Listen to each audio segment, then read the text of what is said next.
Book review: Unbeaten, the life of Rocky Marciano, who finished his career with 49 victories and no losses. Um, really good book. Really, really, really good book. I got through it in, I think, 3 days, but that was at a time when I was working on a test site security and I had 12 hours a day, obviously to work, because that's what I was there for. But yeah, I was reading like 12 hours a day, so you got a lot of reading done. It is worth a read. It does go into quite a bit of stuff. If you are not overly familiar with him, you might recognize him as the other guy in the computer fight with Muhammad Ali, which was the basis for the computer fight in Rocky Balboa, which relaunched that franchise.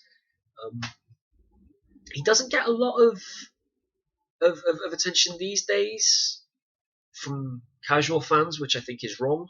So he was the heavyweight champion of the world. He stood 5'10" and weighed 185 pounds. So by today's standards, he wouldn't even be a heavyweight. 185 pounds. He wouldn't even be a cruiserweight off the top of my head. Would he? Oh yeah, 100. Yeah, so yeah, he might be a cruiserweight, but still, 5'10", 185 pounds, heavyweight champion of the world, undefeated. It does go into his insane way of keeping money. He would literally just take his pay in cash, and he would hide it in like the rods on your shower curtain. If it was hollow, he'd stuff money in there. He would just plant money in places and not tell anybody about it.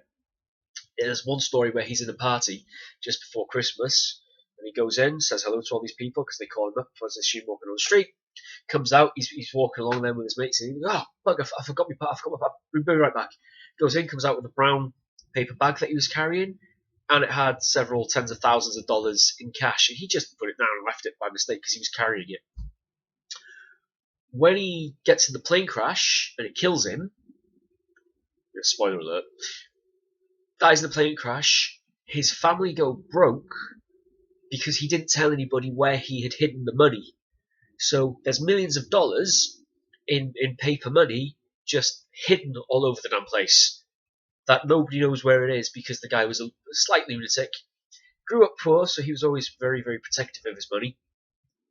Didn't trust banks, didn't trust people. So yeah, because he hid it and he didn't bother to leave any, like left little sort of notes and maps that were all coded that no one could decipher. So because of that, his family went broke as soon as he died. There's a warning story there. It is worth a read. If you can't get hold of a copy, please do. I think you'll enjoy it, and it's always, always, always worth remembering champions who came before us, who we tend not to remember today. He wasn't the flashiest guy.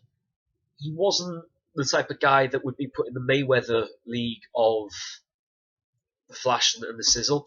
But again, he was an absolute icon at the time. There's a reason he's still remembered. There's a reason why people are still publishing books. There's a reason why people still do book reviews of his life story. And it's worth getting a copy if you're into boxing.